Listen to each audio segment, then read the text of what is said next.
День сотрудников внутренних дел – это праздник всех, кто посвятил свою жизнь служению народу, закону и отечеству. История абхазской милиции насчитывает 103 года. За все эти годы сотрудники МВД не раз проявляли профессионализм, мужество и героизм. В начале торжественного заседания всем собравшимся был показан фильм о работе и достижениях МВД за последние 5 лет. Далее президент Аслан Бжани поздравил сотрудников милиции с профессиональным праздником. Именно вы стоите на защите законности и правопорядка, обеспечивая безопасность граждан и стабильность в обществе. Руководство страны уделяет особое внимание работе органов внутренних дел, улучшению материально-технического обеспечения сотрудников милиции. За несколько лет нам удалось приобрести для работы подразделения МВД около 200 автомобилей, более 1500 единиц необходимых спецсредств, 12,5 тысяч комплектов обмундирования. Заработная плата защитников правопорядка увеличена более чем на 100%. Мы и дальше продолжим оказывать вам всестороннюю поддержку. Особо хотел бы отметить ветеранов, которые внесли значительный вклад в становление современной милиции и являются примером для молодого поколения. Сегодня мы не можем не вспомнить сотрудников милиции, отдавших свои жизни за Родину, а также при исполнении служебного долга по борьбе с преступностью. Мы преклоняемся перед их светлой памятью. Дорогие друзья, желаю вам всем крепкого здоровья, успехов в службе, мира и благополучия вашим семьям. Кроме того, Аслан Бжани подробнее обсудил с сотрудниками МВД вопросы обеспечения безопасности и стабильности в обществе. Я знал о том, что снят фильм, вижу его впервые. Я думаю, что на каждого из вас фильм произвел хорошее впечатление. Это часть того, что было сделано. Это часть того, что мы вместе смогли сделать. В меня это вселяет уверенность, что мы можем сделать еще больше. Вы знаете, я вырос в семье педагогов, был 5-й ребенок, и особо меня не принято было дома хвалить, и не за что, видимо, было. Поэтому я в оценках очень скупой человек. Оцениваем вашу работу удовлетворительно. Но будем говорить сегодня о тех проблемах, которые решить нам не удалось.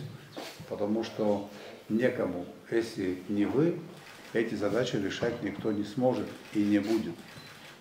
Еще раз хочу поблагодарить. На что хотел бы обратить ваше внимание. Вот место, в котором мы сегодня находимся, сейчас здесь, этот зал. Это, на мой взгляд, символ того, что происходит в системе Министерства внутренних дел. Такой зал должен быть в каждом райотделе. Такой зал должен быть в каждом министерстве Республики Абхазия. Но этого нет. Нет по простой причине. По очень понятной простой причине. Мы не смогли на этом историческом этапе в полной мере ответить на тот вызов, который нам сегодня преподносит время. Это обеспечение нашего государства, его экономический суверенитет, развитие экономики. Это то, что необходимо для того, чтобы наше государство уверенно шло вперед. Мы с вами должны обеспечить высокий уровень жизни наших людей. Человеческая жизнь, она короткая. Мы знаем, чем мы располагаем, какими ресурсами, сколько у нас одежды, машин, сколько денег в кармане. Но мы не знаем, сколько у нас есть времени. Никто из нас не знает, что будет завтра. А все хотим, чтобы завтра было хорошо, чтобы завтра было лучше, чем сегодня. Для чего я это говорю? По тяжким преступлениям динамика очевидная. Цифры демонстрируют истинное положение вещей. Есть задача, которую мы не смогли решить. Это экстремизм. Политический экстремизм. Я об этом говорю осознанно. И об этом буду говорить в каждой аудитории. Эта задача сегодня должна выйти на первый план. Постараюсь быть понятным для вас. Государство, президент, правительство пытается в силу своих возможностей привнести в нашу экономическую жизнь необходимые элементы. Мы сталкиваемся с неоправданным противодействием. Мы сталкиваемся с ложью масштабной, с дезинформацией нашего населения. Определенная группа лиц, определенная небольшая группа лиц приватизировала звание патриотов. Только они себя считают патриотами, и только по их лекалам должно развиваться абхазское государство. Значительная часть этих людей уже управляла нашим государством. Только что мы показали фильм, как они управляли этим государством. Тут фрагмент был, выступал генерал Дбар и говорил о том, что деньги передавались за выкуп людей в государственных учреждениях. В администрации президента деньги забирали. Мне лично рассказывал человек, который привез деньги. Ему звонили за выкуп, он ездил по городу в одно место, во второе, в третье. Потом сказали, заедете на площадку администрации президента, шлагбаум поднимется, стоит машина. В эту машину положите деньги. Так и было сделано. Вот что произошло. Вот что может с нами еще раз произойти, если мы, еще раз подчеркиваю, незначительную, отдельную часть экстремистско настроенных людей не остановим правовыми методами. Мы сталкиваемся с очень системной, глубоко конспирированной работой специальных служб во всех направлениях. Кто же лучше вас знает, людей в погонах, как любят нас критиковать за то, что то преступление не раскрыто, это преступление не раскрыто. Я помню время, когда, значит, я был председателем службы госбезопасности, и произошло покушение на президента. Хетце был тогда министр внутренних дел, Сафар Меканба генеральный прокурор. Люди, которые опосредованно были причастны к совершению преступления на президента, приходили к президенту и говорили, что силовиков сняли с работы за то, что они преступления не раскрыли. Так было, да, Александр Михайлович? Да. Насколько эти люди циничны. Они никуда не делись. Они в нашем обществе, они с нами, они хорошо известны. А кое-кто из них облечен властью. Так уже получилось. В этом плане, товарищ министр, уважаемые коллеги, мы с вами не дорабатываем. Это главная проблема. Я не призываю искать ведьм, всех называть врагами. Я хочу просто, чтобы вы на это обратили особое внимание. Вот тут фильм мы посмотрели. Техническое оснащение Министерства внутренних дел, повышение заработной платы на 100% произошло благодаря какому фактору? Российскому фактору. Это не бюджет Абхазии на себе смог вытянуть. Но повысили заработную плату на 100%. Что она очень высокая? Конечно, не высокая. Этого очень мало. Сотрудник милиции, участковый, оперативный сотрудник уголовного розыска, сотрудник ГАИ. Какую нагрузку он испытывает? Сколько раз его покрывают за день матом? Какое количество он испытывает физического воздействия, чтобы там оскорбить и так далее. И 22 тысячи рублей мы платим. Это нормально? Это ненормально. Когда мы говорим о том, что нам нужны экономические преобразования, что нам нужны инвестиции, их неоткуда взять, кроме как из России. И русский фактор начинает преподноситься как антиабхазский. Слушайте, нам Бог даровал эту возможность. Никто не ставит вопрос о том, что мы должны войти в состав России. Вопрос стоит по-другому. Мы должны воспользоваться возможностями России для построения своего собственного государства. У нас больше половины трудоспособного населения не имеют работы, не имеют источника финансирования, не знают, на что купить хлеб. Оттуда митинги, оттуда часть преступления, оттуда желание начать торговать наркотиками. Это вещи взаимосвязанные. Поэтому эту задачу нам с вами необходимо решить. Мы должны понять, у нас прекрасный народ, у нас прекрасные представители других народов, проживающих в Абхазии, которые поддерживают народ Абхазии, считают Абхазию своей родиной. Мы на это тоже должны опираться. Но преступники, люди, которые ведут деструктивную, антигосударственную деятельность, должны быть наказаны. Независимо от их этнического происхождения, родственных связей и прошлых заслуг. Речь идет о судьбе наших детей, нашего государства. Те, кто хочет испортить отношения между Абхазией и Россией, хочет украсть наше с вами будущее. Они хотят нас направить по сценарию Карабаха или Украины. Я очень люблю Россию, но я сейчас не о России забочусь. Есть кому заботиться о России в России. Я забочусь о своей стране и о своем народе.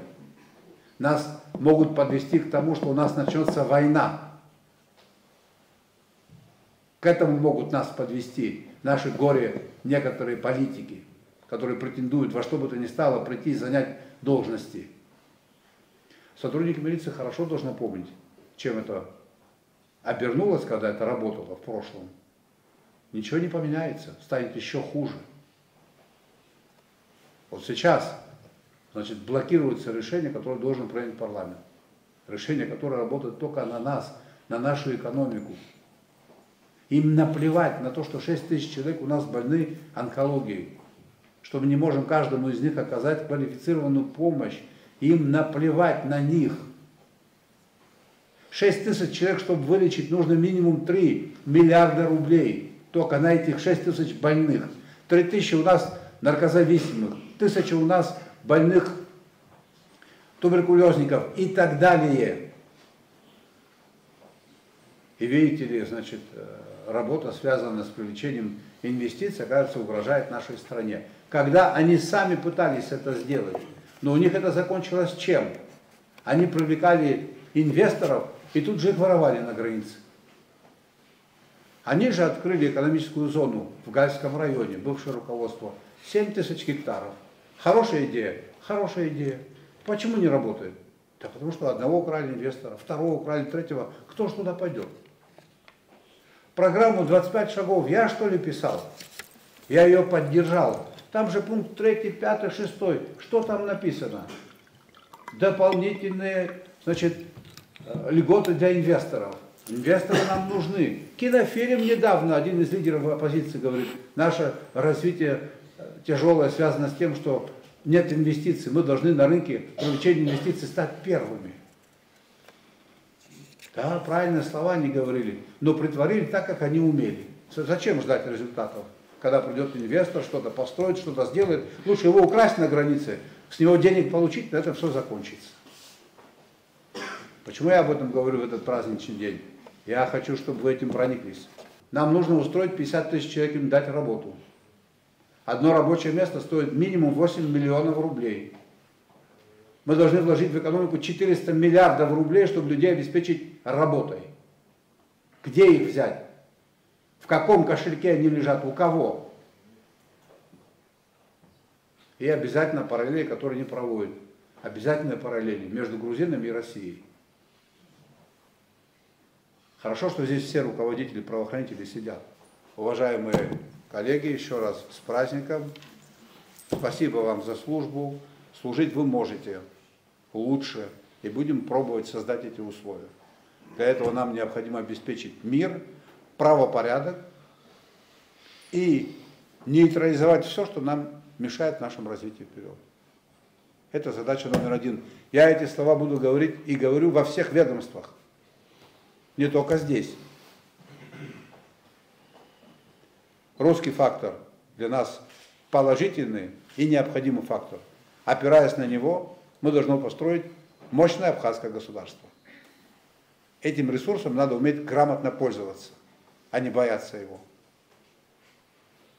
Благодарю за внимание.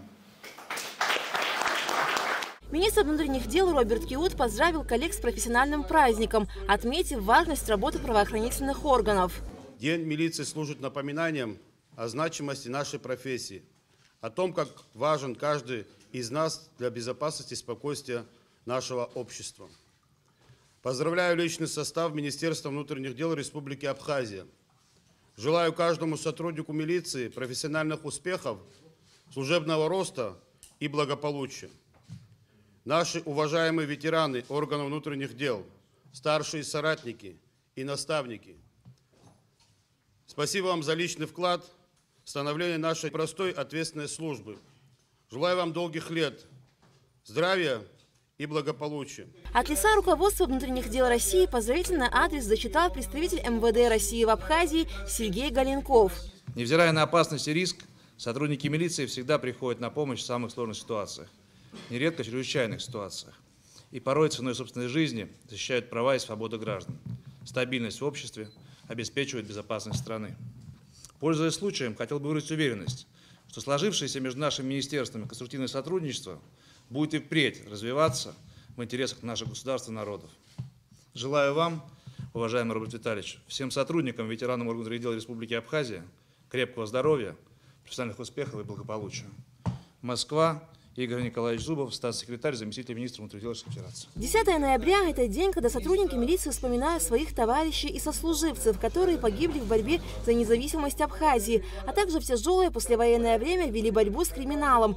Несмотря на все существующие проблемы, сотрудники внутренних дел и сегодня неустанно несут службу по защите права и законности. Сегодня то, что есть, это заслуга всех тех, кто был здесь, находясь на тех постах, а когда война началась, эти люди взяли оружие в руки и пошли отстаивать интересы нашей страны. Поздравляю всех с праздником милиции, успехов нашей тяжелой, трудной рабочей жизни.